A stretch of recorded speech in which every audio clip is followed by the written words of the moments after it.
फाल्गुन माह के कृष्ण पक्ष की एकादशी विजया एकादशी के नाम से जानी जाती है।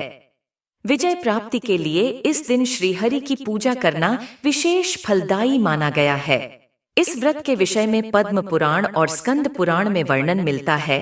कहा जाता है कि जब जातक शत्रुओं से घिरा हो तब विकट से परिस्थिति में भी विजया एकादशी के व्रत से जीत सुनिश्चित की जा सकती है। विजया एकादशी पापों का नाश करता है। भगवान श्री कृष्ण ने कहा है कि लंका विजय के लिए जब भगवान राम सागर तट पर वानर सेना के साथ पहुंचे तब उनके सामने सबसे बड़ी चिंता यह थी कि वह सेना सहित सागर पार कैसे करें।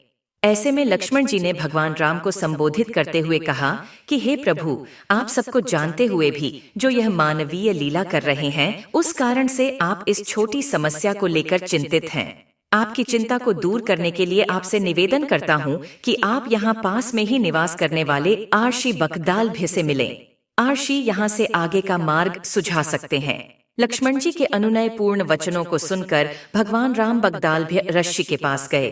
आर्षि को अपनी सारी परेशानी बताई और कोई मार्ग सुझाने के लिए कहा। आर्षि ने बताया कि आप सेना सहित फाल्गुन मास की कृष्ण पक्ष की एकादशी को सेना सहित भगवान नारायण की पूजा करें। यह विजया नाम की एकादशी ही आपको आगे ले जाने का मार्ग बनाएगी। एक कलश पर पल्लव रखकर भगवान नारायण की प्रतिमा स्थापित करके इनकी पूजा करें।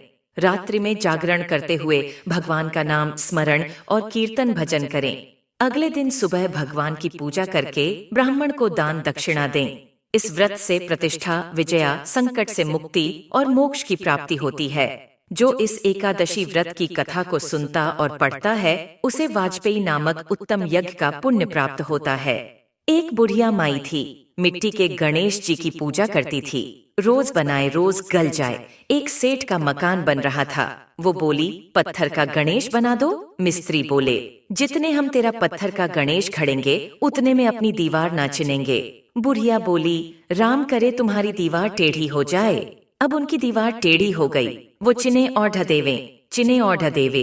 इस तरह करते करते शाम हो गई। शाम को सेठ आया। उसने कहा, आज कुछ भी नहीं किया।